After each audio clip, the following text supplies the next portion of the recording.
And the first bill we're going to be looking at is House File 1043 from Representative Hicks, if you'd like to move up to the testifiers table. So Representative Hicks, would you please move your bill as you settle in there? Thank you so much, Chair. Thank you so much, members. I move to refer House File 1043 to the Human Services Finance Committee. Thank you, and I understand you have an author's amendment. If you would like to move that and then briefly explain the amendment to us. Yes, I move the A1 author's amendment. Okay. And the amendment adds the Department of DHH, which is here today, to the task force. All right, very good.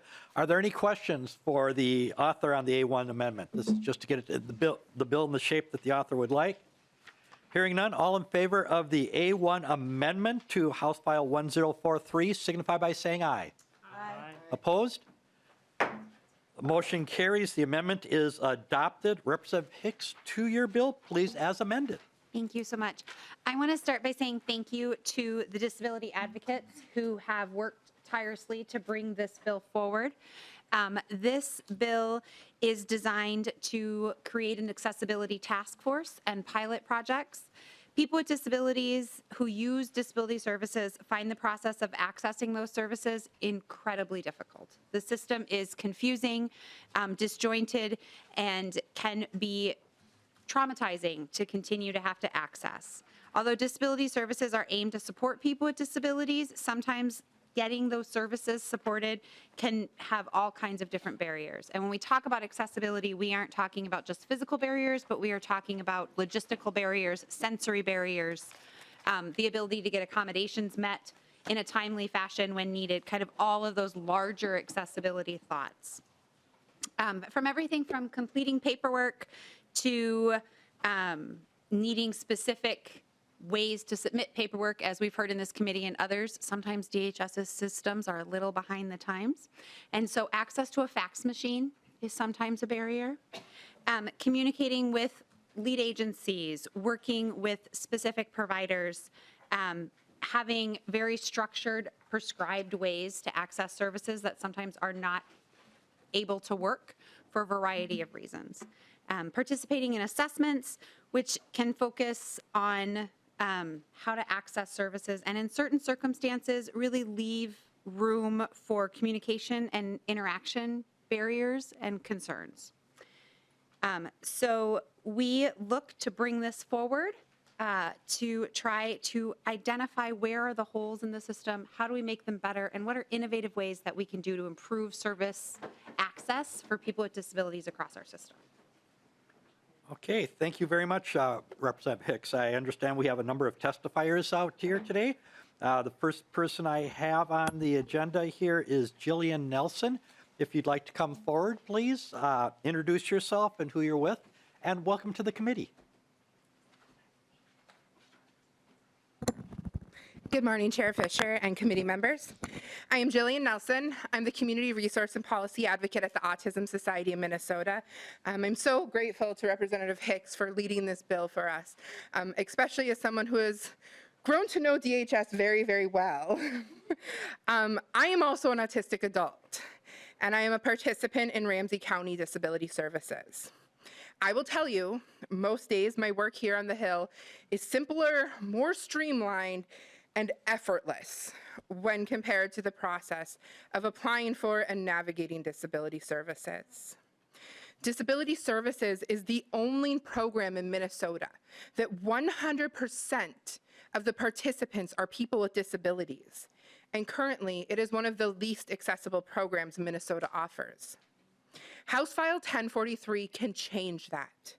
It brings together a valuable group of stakeholders and starts unpacking the process to identify the barriers across systems so that we can make corrections for the entire system, instead of just patching one micro problem at a time. This task force is unique in Minnesota because it is combined with a fantastic set of pilot programs that can begin to shape a new era of accessibility. And these pilot programs are intuitive fixes: communication before denial to reduce the need for appeals, electronic communication options because it's not always accessible to fax paperwork. Who here still has a fax machine? and offices are closed to the public still. Reduction in eligibility assessments for people with disabilities that aren't going to change drastically in a short time. And peer navigators to offer support and guidance along a very complicated path. As I looked over the notes from last year's hearing, I was reminded of a call I received on the eve of the hearing. It was a colleague informing me that an autistic woman was in the ICU after trying to take her own life because navigating the system to get a waiver and supports was too much. I think the most heartbreaking part for me is that I had already sent a letter to this committee, and you have it again this year, from a mother who lost her son to suicide when he went through a similar fight for MA. This outcome happens far too often. For too long, the disability community has been the one to bear the burden of consequence for lack of accessibility and administrative errors for how the state and county administer disability services. If DHS thinks that Waiver Reimagine and Min Choices 2.0 will help make the systems more accessible for people, that's a demonstration of why this task force is necessary. When administrators think about reform, it's about how to make the systems work for them. But we need to make this easier for the people to navigate the services. I personally am terrified of the changes for Waiver Reimagine, and no one at DHS can explain to me how it's going to stabilize my services rather than force me to fight harder to maintain the supports I have now. The solution to accessibility challenges before us is not going to be a simple answer, but the choice to include our community and people with lived experiences is simple. We know the challenges this system presents. We know the challenges the world presents. We know what we want for our lives and the things we need to survive. We know what accessibility looks like, and we know what it means to us. We should be a part of that solution. And that is what the task force and the pilot programs aim to do. Thank you for your support for House File 1043. Thank you so much for your testimony today. Next, I have Jules Edwards. If you'd like to come forward, introduce yourself, and begin your testimony. Welcome to the committee. Thank you for being here today. Thank you, Chair Fisher, and good afternoon, everyone. Bonjour, I'm Jules Edwards. I am a disabled Ojibwe community member and co-founder of Minnesota Autistic Alliance. Disability services in the state of Minnesota are inaccessible. People with neurodevelopmental disabilities cannot access services without a caregiver providing support, and not every disabled person has a caregiver or support person. Applying for disability services should be the most accessible thing that a disabled person in Minnesota does, and it's not. As a person who provides direct support to hundreds of disabled adults in the community, I witnessed the desperation, frustration, hopelessness, and justified anger at systems that create barriers for those who need help the most. And I've experienced it firsthand as a disabled parent and a parent of disabled people. Minnesotans who are most at risk, who need the most intensive support, are often invisible when it comes to disability services. Research has shown that approximately 10% of homeless people meet the diagnostic criteria for autism, and they're not diagnosed, and they're not supported. A person who is unable to complete forms is denied services. A person who cannot mail things is denied services. A person who needs to know a process before they can participate in a process is denied services. A person who has a reading or writing disability, a person who is a visual learner, a person who has communication barriers, a person who experiences emotional dysregulation or needs extra time to complete tasks, or a person who comes from an oral culture, all denied services. And there's nothing we can do about it. If we can't fill out a 20-page application form, how could we possibly appeal a denial based on our disability-related needs within a certain time frame? So we go homeless, or hungry, or uncleaned, or bedridden, or institutionalized, or die. Minnesotans have died of suicide and systemic neglect because they could not access services that they desperately needed. Minnesota has a responsibility to the disabled people within the state to ensure that no disabled person is excluded from disability services because they are too disabled. Disabled Minnesotans desperately need an accessible process of obtaining disability services. Lack of access is killing us. Thank you. You're welcome. Thank you for bringing your experiences and what you've run into out there. We appreciate your testimony today. Thank you. Next, I have, and I hope I'm pronouncing this correctly, Maren Christensen Hofer. If you'd like to come forward, please.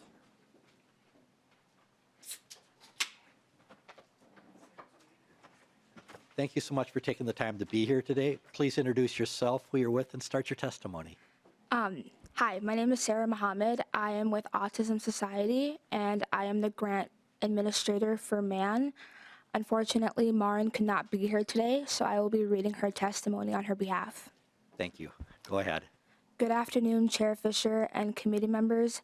My name is Maren Christensen Hofer, and I am the executive director for the nonprofit organization Multicultural Action Network, or MAN, which is the Somali word for mine.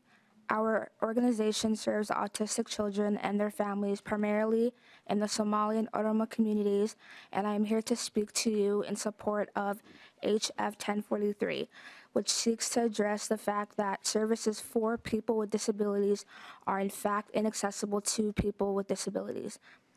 As you may be well aware, the system that we currently have in place to provide waivers, grants, and PCA services makes it incredibly difficult for families needing support to access that support. There needs to be a balance between ensuring good use of resources and providing support for individuals and their families.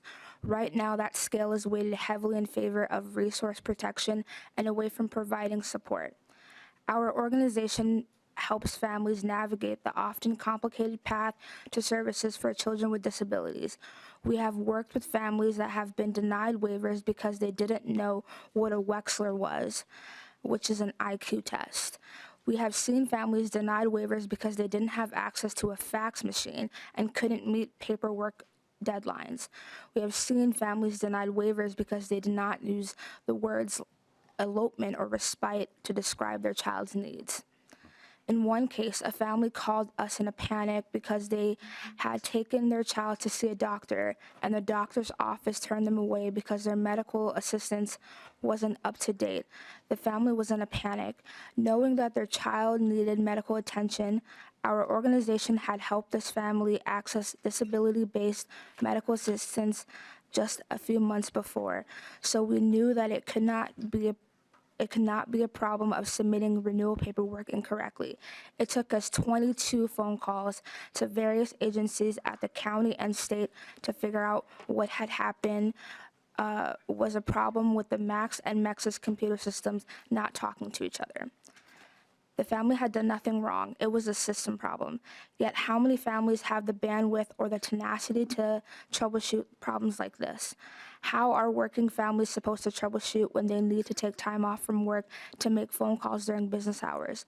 What would happen if this family did not have access to a language interpreter through our organization?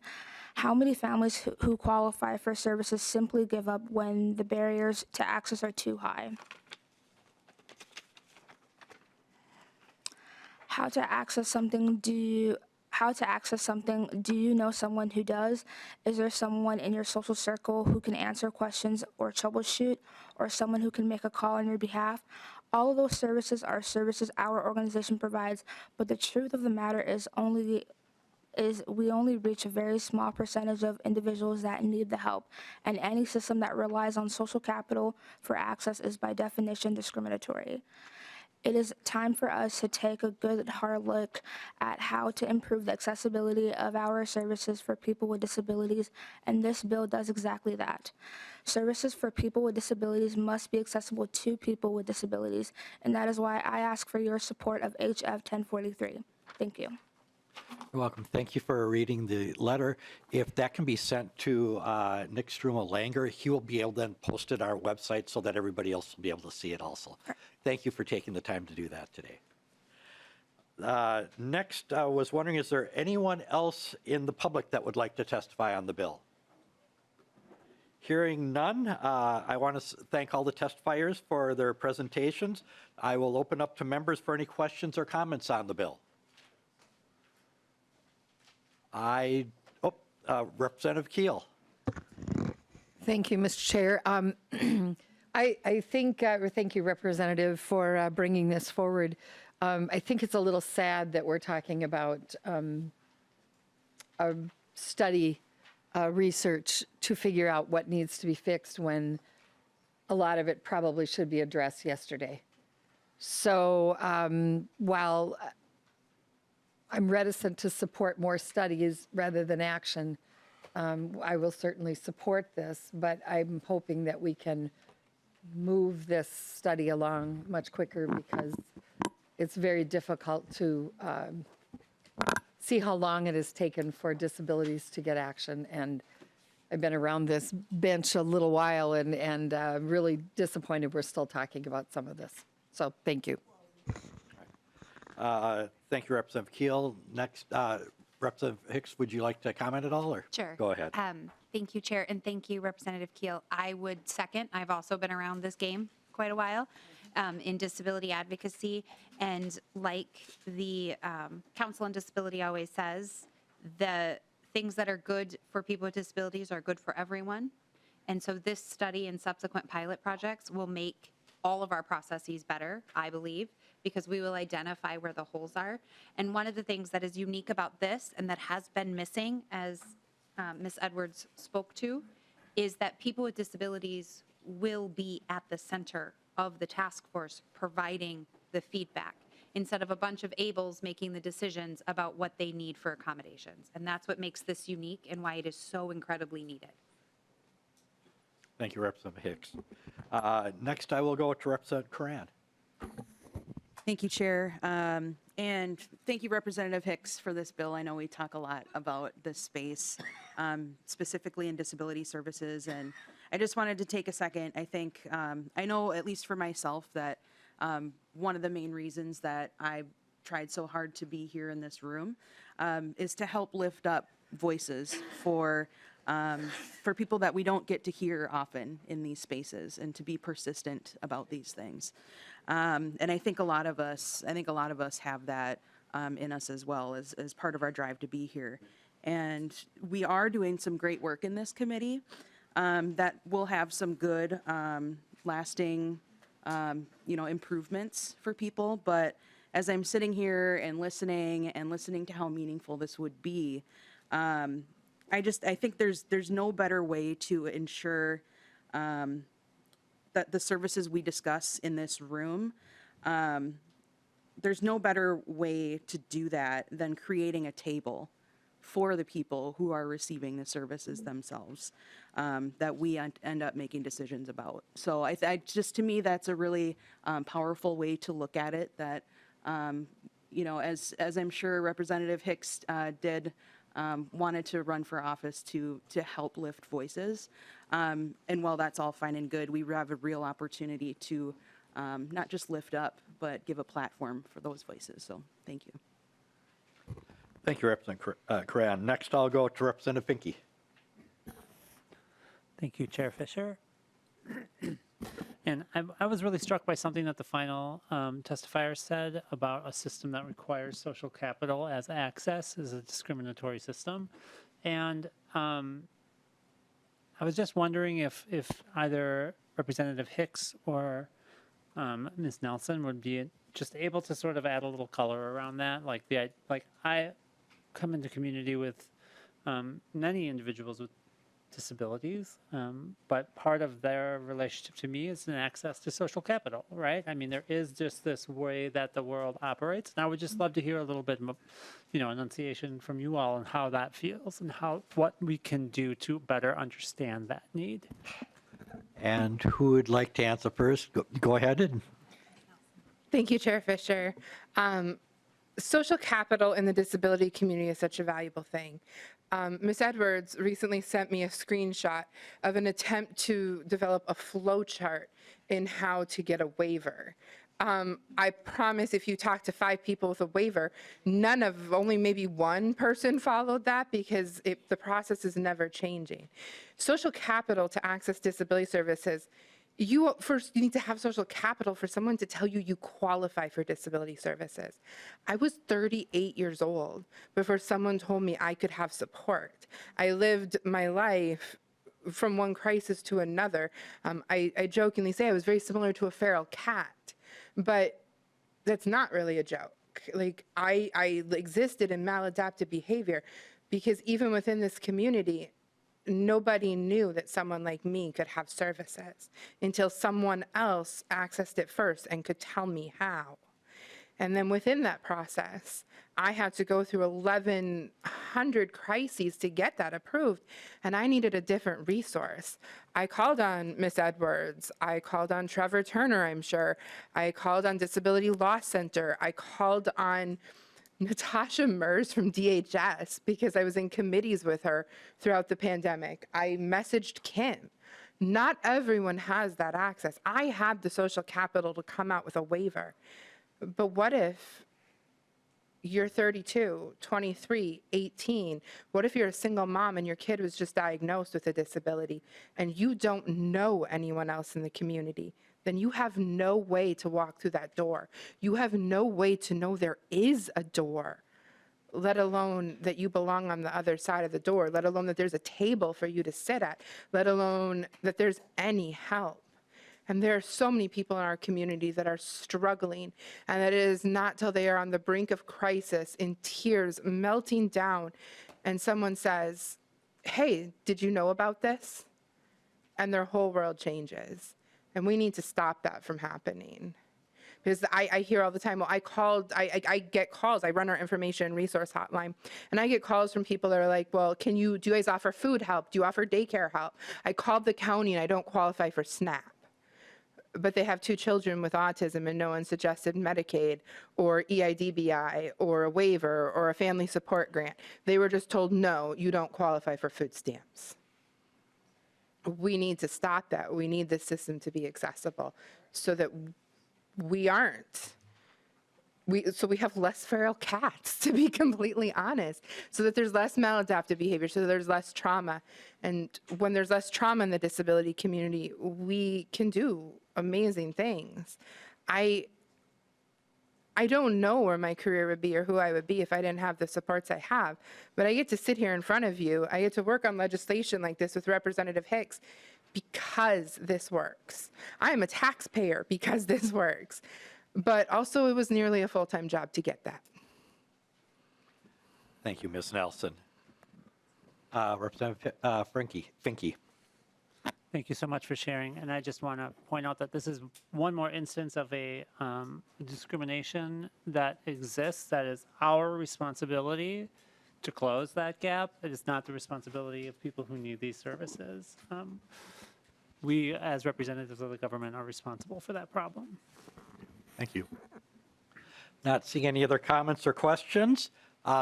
We will go back to Representative Hicks. Would you like to offer closing comments and renew your motion on House File 1043 Yes. as amended? Thank you so much, Chair and committee members.